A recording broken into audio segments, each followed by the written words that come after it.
Freedom is something we take for granted. I think it is. I think in many countries where you have freedom, especially here, and even though we do have a lot of freedom in this country, people still complain about it. They still complain. Freedom is a noun. So we are talking about English, the English language. The English language, the freedom that we enjoy. The word freedom is a noun that names the state of having no restrictions, to be unrestricted without limits. To be unrestricted. Someone is telling you, sure, you can do that, no problem, it's fine.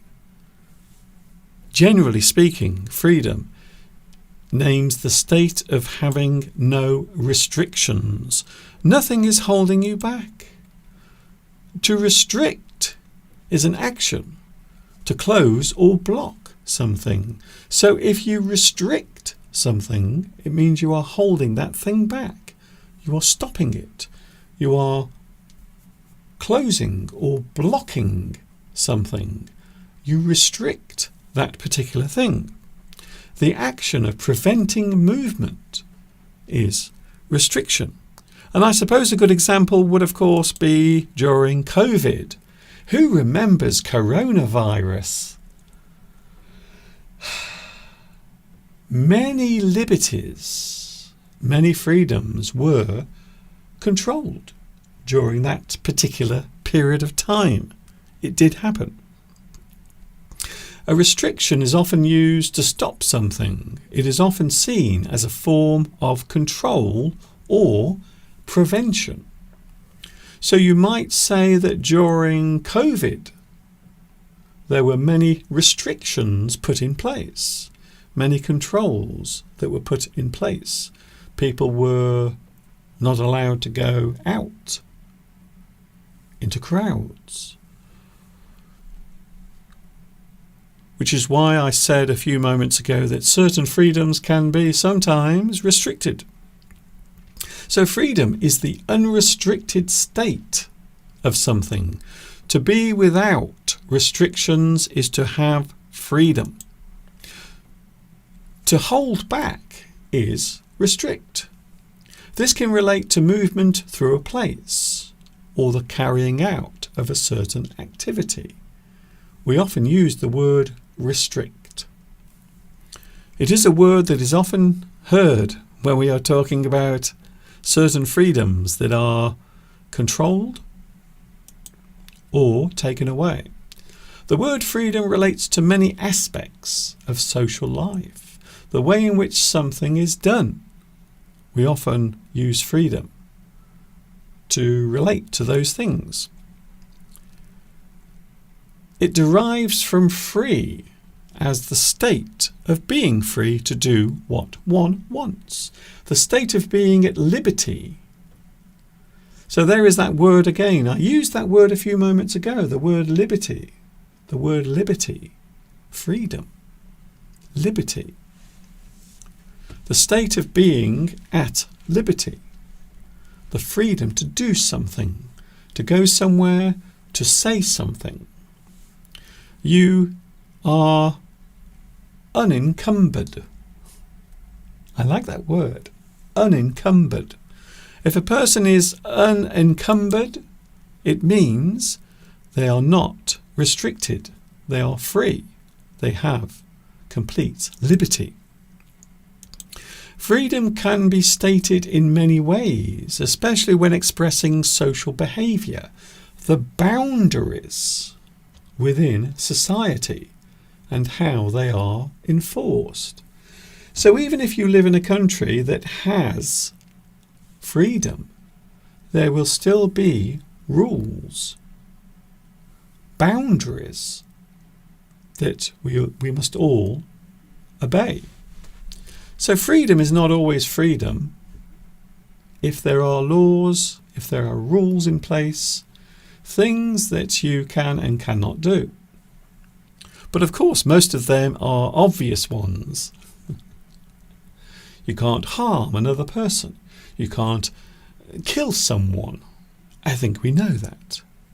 And that's why we have certain rules and laws in place.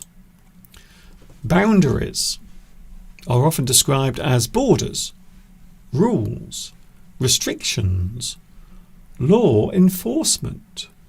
So quite often law enforcement relates to those who are making sure the rules are followed. For example, the police. So law enforcement, quite often, generally speaking, refers to the police. The attitude and acceptance of certain things.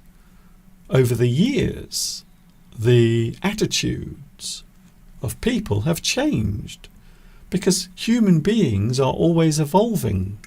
We are always changing our ways. Most of these things are small. Fashion, music, things that change over a short period of time. And of course, attitudes towards certain things, people who are different in society, people who have different ways of living, different attitudes. These are all forms of control that determine freedom. We can describe freedom as a paradox because you give freedom, you allow freedom, however, freedom is still guided and controlled. You still have rules. You have the law, which keeps everything in a certain way. Freedom is often guided or controlled. This brings about the paradox of what is allowed and what isn't. Some people say there are too many rules. Some people say there are too many laws. Certain laws are seen as unfair, and it does happen quite often. Especially these days, you may have noticed, a lot of people are protesting for various reasons. Freedom is rarely absolute. By that we mean complete. There is no complete freedom. There is always something restricting it. There are always boundaries in all societies, wherever you are in the world. These freedoms come under certain categories. There are certain types of freedom.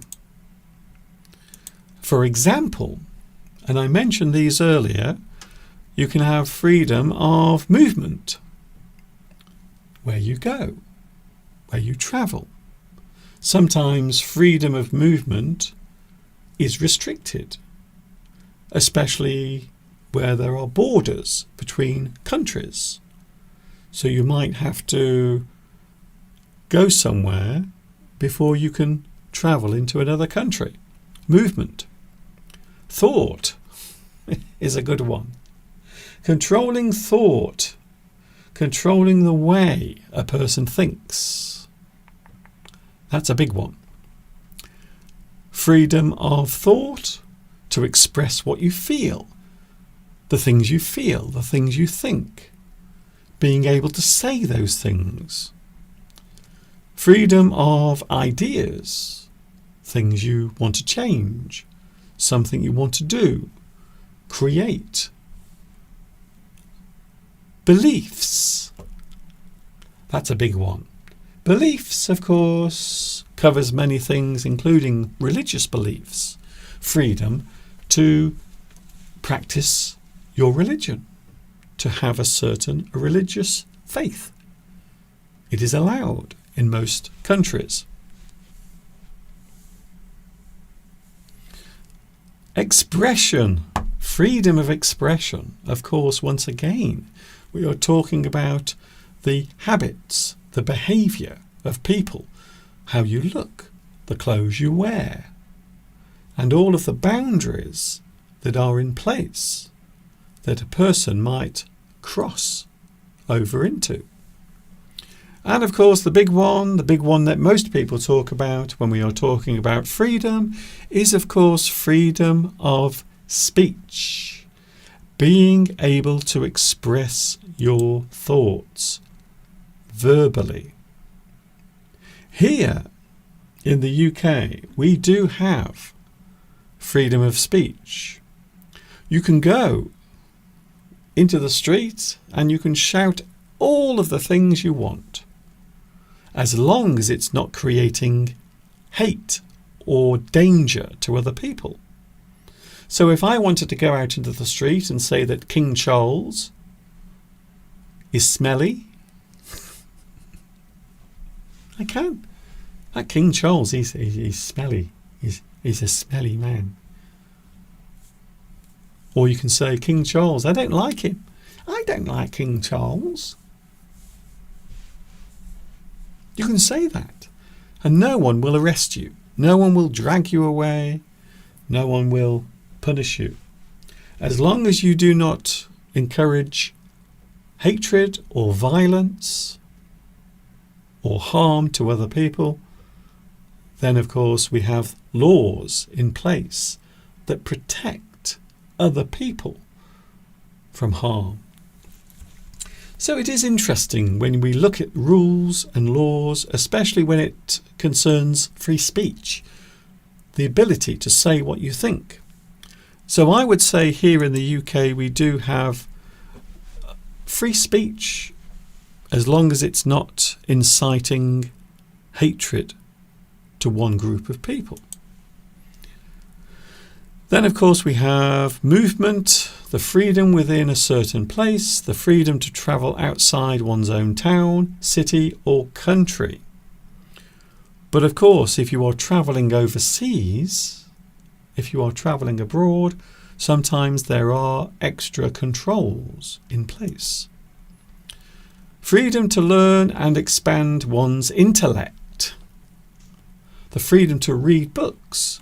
The freedom to receive information on general topics. Science, for example. There was a time in many parts of the world where science was doubted, was even outlawed. Certain religions would not allow the discussion of scientific discoveries. So the freedom to learn and also expand one's intellect, to learn about the world around you, to access or have access to education and information. Once again, those things are often available. However, in certain parts of the world, they are not. To be able to explore other possibilities and solutions to problems through ideas. What is possible with thought? Beliefs, to be able to express one's beliefs, philosophical, social, religious, and also political. So most of those things are also seen as types of freedom. Philosophical is my favourite. Philosophical is a big subject. And I always say philosophy has no rules. There is no boundary in philosophy because you are looking at everything, whatever it is. So philosophy can be anything. It can be the way we live, the way we think, our attitudes towards other people, the meaning of everything around us. So I always think philosophy is an interesting one because you can explore everything infinitely in philosophy.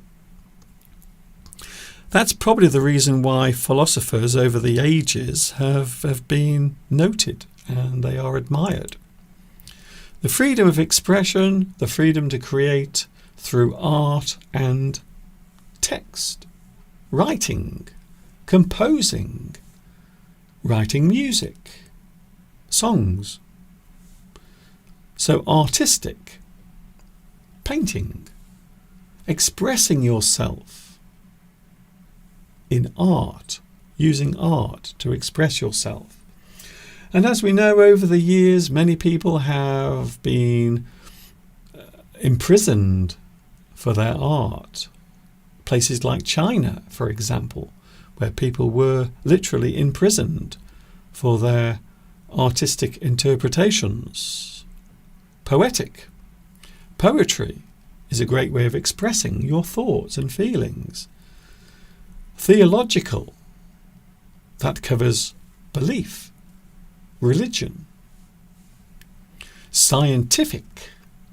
That covers what exists, what is factual, what is real, what can be understood and studied. Opinion. Once again, there is a very big word there, the word opinion.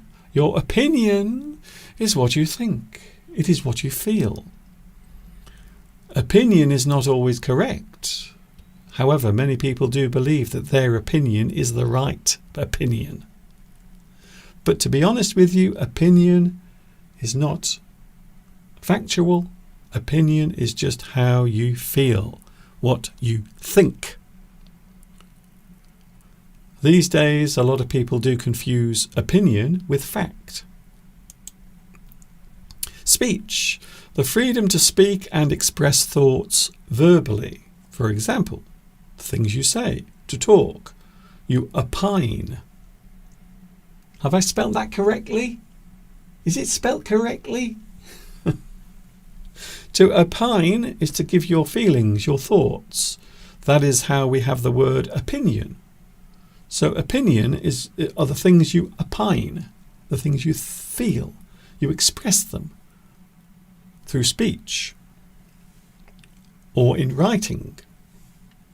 You put forward your feelings, your opinions, how you feel, the things you say. So quite often we say things, we give our feelings, we put them across, we express our opinions, but it doesn't mean they are correct. They are merely the way we feel. This area of freedom is one that is often contested. In some places, freedom of speech is controlled, suppressed, held back, punishable.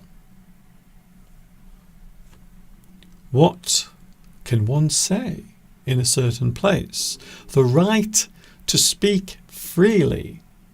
And I think that is the biggest one. That is the big one. That is the one, even now, we are still debating the freedom to say what you feel out loud. That is one of the reasons why I suppose living in this country, you forget. It's very easy to forget just how much freedom you have to express yourself.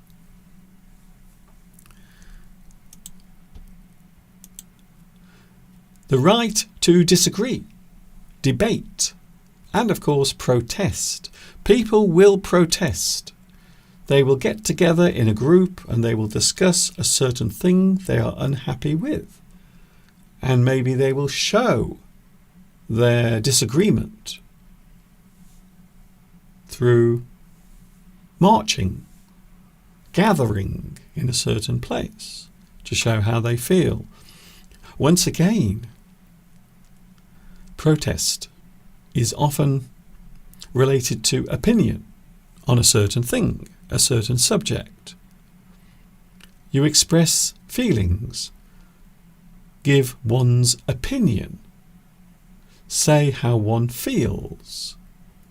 So your general state, how you feel, can be health, physical, or of course it can be the way you think, your opinion of something, how you feel about something. Freedom is controlled using laws and general social rules. So wherever you are in the world, there are rules, laws that must be obeyed. However, sometimes those laws will push against freedom. So you have to find that happy place. The happy place is where you can live freely, but also observe the rules that protect everyone. Something that is often misunderstood. So the laws which control the expressing of offensive opinions. So if you are creating hatred towards a certain group of people, and this is happening a lot around the world and in this country, hatred towards a certain group of people for the way they look, the way they dress, their feelings concerning their identity, even their religious beliefs. One religious group would disagree with another religious group over various things. Nationality is a big one. So over the past few months, we have had lots of people climbing up onto lampposts, street lighting, and they have been waving their English flags as a way of emphasizing their nationality, whilst other people find that offensive and intimidating. So there we go, you have two groups of people who disagree on something quite simple, your national identity. But again, it is something that lots of people can feel strongly about. The right to express one's opinion often comes into conflict with what can be said. Each nation has its own rules concerning freedom of speech. This is something I can relate to when I lived in China. When I first arrived in China, I was given lots of instructions, lots of things that I had to agree to before I could stay there and work there. So I had to agree to abide or follow the laws of the land, follow the rules of free speech, making sure there were certain things that I would never discuss in the classroom. For example, I could not discuss politics with my students, especially politics concerning the Communist Party, the ruling party in China. I was told that I could never talk about that or question it or encourage my students to actually question those things. Also, I had to be careful of the subjects that I talked about. So it was interesting to find out just how many things I could not discuss with my students. Freedom is seldom given willingly. This is what I said earlier. No one ever has freedom given to them. Would you like to have some freedom? Would you like a bit more? Have some more freedom. Take all of it. That rarely happens. It does not happen. People do not have freedom given. In history, most freedoms we now enjoy were fought for. So you might say that the Magna Carta that I mentioned earlier, and may or may not have spelt incorrectly, something that allowed people to enjoy more freedom, but it did have to be fought for. And there were many people who stood in the way of those freedoms, including the monarchy.